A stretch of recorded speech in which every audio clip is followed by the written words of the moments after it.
boys to the God, boys to the God, boys to the God, boys to the God, boys to the God, boys to the God, boys to the God, boys to the God, boys to the God, boys to the God, boys to the God, boys to the God. Pop that, pop My that. milkshake brings all the boys to the God, and they're like, it's better than yours. Damn right, it's better than yours. I could teach you, but I have to charge. My milkshake brings all the boys to the God, and they're like, it's better than yours. Damn right, it's better than yours. My milkshake brings all the boys to the God, and they're like, it's better than yours. इसमें जो 977 है, हमको जो letter मिला था TMC की तरफ से, वो 29 अप्रैल के टाइम पे मिला था कि 29 अप्रैल को कालकाटा हॉस्पिटल कोविड हॉस्पिटल घोषित किया गया है। बट आप सब लोगों को याद होगा कि हमारे पास डायलिसिस के काफी पेशेंट थे, 110 पेशेंट थे जो योजना के अंतर्गत हमारे यहाँ पे फ्री ट्रीटमेंट लेते थे। क्योंकि हमको उनको कहीं और अरेंजमेंट करना था और उस वक्त टीएमसी के पास भी कोई सब्स्टिट्यूट इमीडिएटली अवेलेबल नहीं था कि उनको कहीं और शिफ्ट करें, इसलिए हमने टीएमसी से 8 दिन का वक्त मांगा था। तो कालकाटा हॉस्पिटल में जो पहला पेशेंट एडमिट हुआ है कोविड पॉजिटिव, वो 5 मई को हुआ है। उस वक्त विजय सिंघल साहब हमारे थाने के कमिश्नर साहब थे। तो कमिश्नर साहब ने बोला था कि जब तक आपकी 50% ऑक्यूपेंसी तक जाती है तब तक आप आउट ऑफ टीएमसी एरिया के पेशेंट्स ले सकते हो। Once you will reach the occupancy of 50%, उसके बाद आप टीएमसी के पेशेंट्स नहीं ले सकते हो। तो अगर मैं गलत नहीं हूँ तो 15 या 16 मई तक हमने आउट ऑफ टीएमसी पेशेंट्स लिए थे। उसके बाद जो भी पेशेंट है, तो मैं मुमरा कौसा ऐसा नहीं बोलूंगी, बट मई और जून मैक्सिमम मुमरा कौसा के पेशेंट्स हमारे पास थे। उसके बाद ये डिस्कशन हुआ था कि सस्पेक्टेड पेशेंट्स कोई और हॉस्पिटल ले नहीं रहे हैं, कहीं पे बेड्स अवेलेबल नहीं है, तो हमने 20 बेड्स हमारे डेडिकेट किए थे मुमरा कौसा के लिए। तो जहाँ पे हम लोग 100 पेशेंट्स देखते थे, वहाँ पे हमने अपनी स्ट्रेंथ बढ़ा के 143 कर दी थी, जिसमें से 43 जो है वो नॉन O2 बेड्स थे और 100 हमारे O2 बेड्स थे। उसमें से हमने 43 का आईसीयू कर दिया था, क्योंकि जैसे सर ने बताया सारे पेशेंट्स क्रिटिकल आ रहे थे विद अ ड्रॉप सैचुरेशन, और उनको शिफ्ट करना पॉसिबल ही नहीं था क्योंकि आसपास कहीं जगह मिल नहीं रही थी उस वक्त। तो अगर आप नंबर बताएं तो आई थिंक 87 से 90% पेशेंट्स जो है वो टीएमसी के हैं। उसमें अगर आप बोलते हैं तो 65 से 70% पेशेंट मुमरा कौसा के हैं। जो डेथ हुआ है मुमरा कौसा और टीएमसी रीजन का, 64 पेशेंट्स की डेथ हुई है कालकाटा हॉस्पिटल से जो पॉजिटिव पेशेंट्स थे।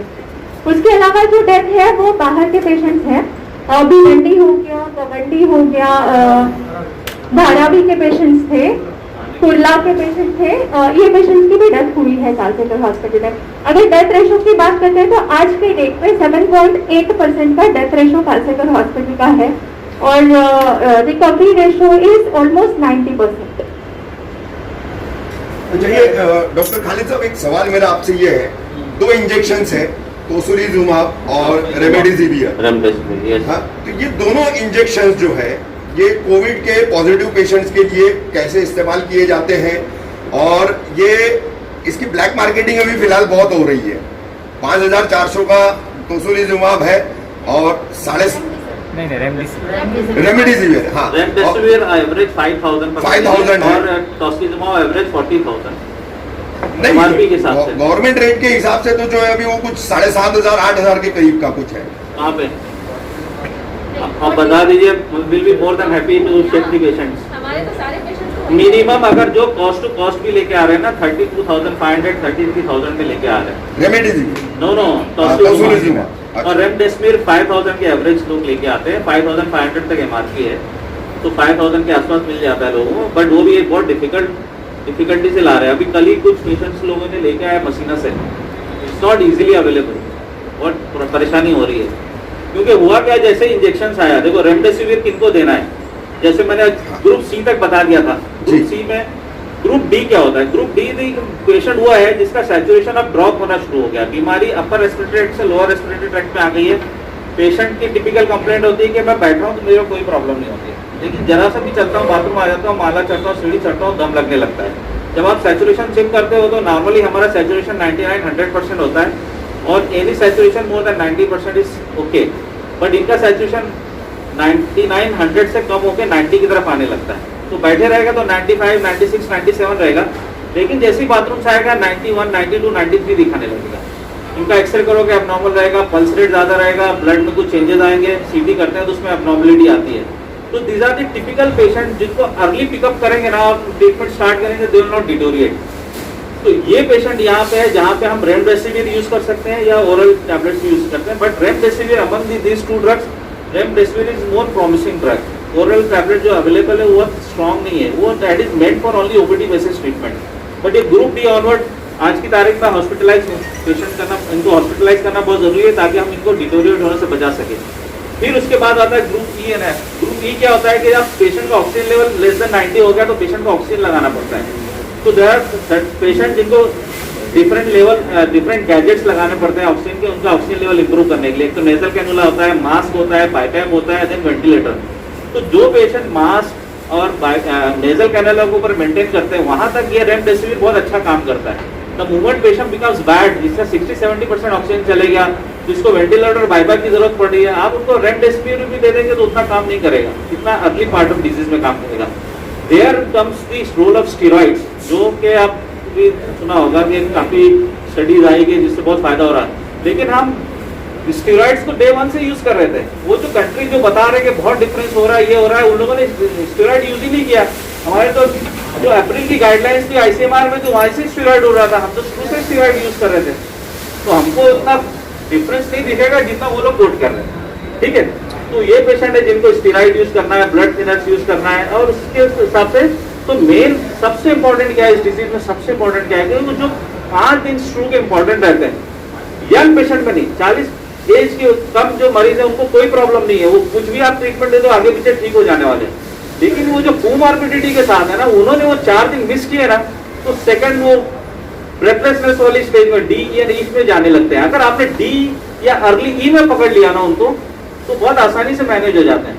लेकिन क्या वो पेशेंट का जो भी फियर रहा हो कि हमको हॉस्पिटल नहीं जाना है, टेस्ट नहीं कराना है, टेस्ट कराएंगे तो ये होगा वगैरह वगैरह, या टाइफाइड के चक्कर में पड़े रहे, जीपी के पास जाके इलाज कराते रहे, इसकी वजह से वो सडनली बहुत तेजी से 2-3 दिन के अंदर, हिस्ट्री बहुत शॉर्ट थी, 2-3 दिन के अंदर suddenly 60-70 group E and F में पहुंच गए।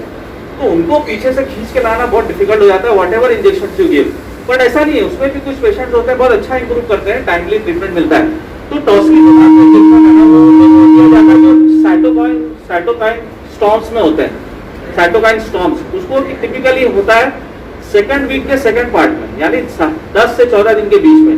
तो उसके लिए हमारे पास डिफरेंट पैरामीटर्स रहते हैं, जैसे सीआरपी लेवल होता है वो बहुत बढ़ जाता है, और एक टेस्ट किया जाता है इंटरल्यूकिन 6 लेवल। अगर वो बहुत बड़ा रहता है, normally it is less than 6-7, but it is more than 20, then it becomes an indication. तो वो पेशेंट को राइट टाइम पे मिले तो उससे बहुत फायदा होता है। अब पता चला बड़ा हुआ है, किसी को इंजेक्शन दिया, बेचारा नहीं ला पा रहा है, हम लोगों ने अपने फार्मेसी लेवल पे एक दिन में 20-25 इंजेक्शन अरेंज किए और इतनी खपत हो जाती थी, जबकि इतना डिफिकल्ट होता है ये सब इंजेक्शन इधर उधर से अरेंज करना, आपको भी आइडिया लगेगा। तो वो सही टाइम पे लगे, सही टाइम पे उसका इंजेक्शन का यूज हो तो फायदा होता है। किसी को 1 लग रहा है, किसी को 2 लग रहा है, और कॉस्ट की वजह से बेचारे कुछ नहीं लगवा पा रहे हैं, तो ऐसा भी।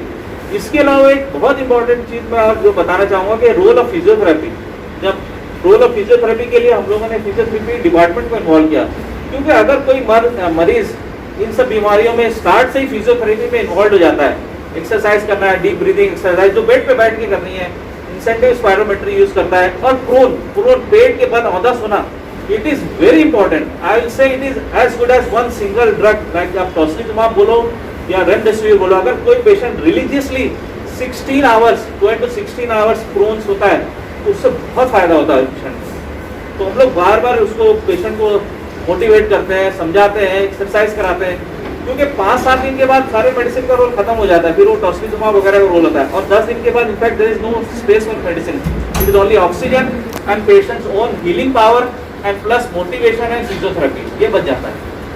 अच्छा डॉक्टर साहब, ये इंजेक्शंस के ऊपर आपने इतना डिटेलिंग में बता दिया, ट्रीटमेंट के बारे में बता दिया, लोगों की एक जो मेंटेलिटी बनी हुई है पेशेंट्स और उनके घर वालों की, आमतौर पर जो है एलिगेशंस की जब बात आती है, कुछ इल्जामात की बात आती है, तो सीधा कह रहे हैं, मतलब ये सिर्फ बात कालसेकर की नहीं है, जनरल एक बात है कि अस्पताल में इंजेक्शन दिया जा रहा है और मार दिया जा रहा है। मैं पूछता हूँ वो इंजेक्शन का नाम बता दो, कौन सा इंजेक्शन दिया? तो एक सवाल ये है, वो क्या है ना, वो पता नहीं किधर से वो दिमाग में घुसा लिया, ये सिर्फ उम्र की नहीं है, नहीं सब तरफ की बात है, हर जगह की बात है, चाहे भिवंडी में हो चाहे कहीं भी हो, इंजेक्शन दिखवा। आउट ऑफ महाराष्ट्र में भी चला इंजेक्शन है, सारे इंजेक्शन की लिस्ट तो आपके पास है, बिलिंग होती है ना इंजेक्शन की, कोई फ्री में इंजेक्शन तो दे रहा नहीं हॉस्पिटल।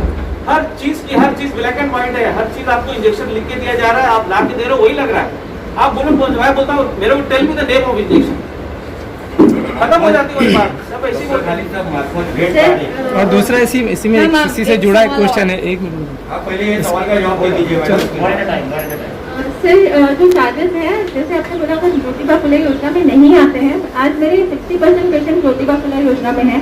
अगर वो ज्योतिबा फुले योजना में नहीं आते हैं, प्राइवेट रूम लेते हैं या जनरल वार्ड में आते हैं, तो 4000 रुपीज जो सीएम साहब ने अनाउंस किया हुआ है वो एक है। उसके अलावा जो चार्जेस लगते हैं वो मेडिसिन, इन्वेस्टिगेशन और पीपीई किट एट एक्चुअल लगता है। अगर पेशेंट आईसीयू में है तो 7000 रुपीज के चार्जेस हैं। अगर पेशेंट आईसीयू विद वेंटिलेटर है तो 9500 रुपीज पर डे के चार्जेस होते हैं। ये सीएम साहब के अप्रूव्ड रेट्स हैं। इसका भी ऑडिट टीएमसी ने सारे थाने के हॉस्पिटल का किया हुआ है। तो जो भी हॉस्पिटल हैं थाने के, उसमें सबसे कम बिलिंग कालसेकर हॉस्पिटल का होता है। जो लाखों का बिल है सर, उनका स्टे भी उतना लंबा है। अगर 9000 रुपए से आप बिल करते हैं तो 10 दिन का 90000 रुपए हो ही जाता है सीएम रेट के हिसाब से। प्लस पेशेंट टॉक्लेजुमाब लाता है, 2 टॉक्लेजुमाब लाए तो 80,000 रुपए तो वहीं चले गए। तो चीजें भी है ना सर, जो दवाइयाँ वो भी महंगी है। अभी दवाइयाँ तो कालसेकर बनाता नहीं है अनफॉर्चुनेटली। नहीं तो ये जो कंफ्यूजन है, स्टेट गवर्नमेंट बोलती फ्री मेडिसिन या फ्री ट्रीटमेंट, और फिर हॉस्पिटल आते हैं तो पेशेंट को इतना लंबा बिल दिया जाता है, तो इसमें कंफ्यूजन जो है वो कैसे दूर किया जा सकता है? इसके लिए जब पेशेंट हमारा डिस्चार्ज होता है तो जो भी योजना में आते हैं हम उनको लेटर बाकायदा देते हैं कि अप्रूवल का लेटर है, इतना अमाउंट आपका अप्रूव हो चुका है।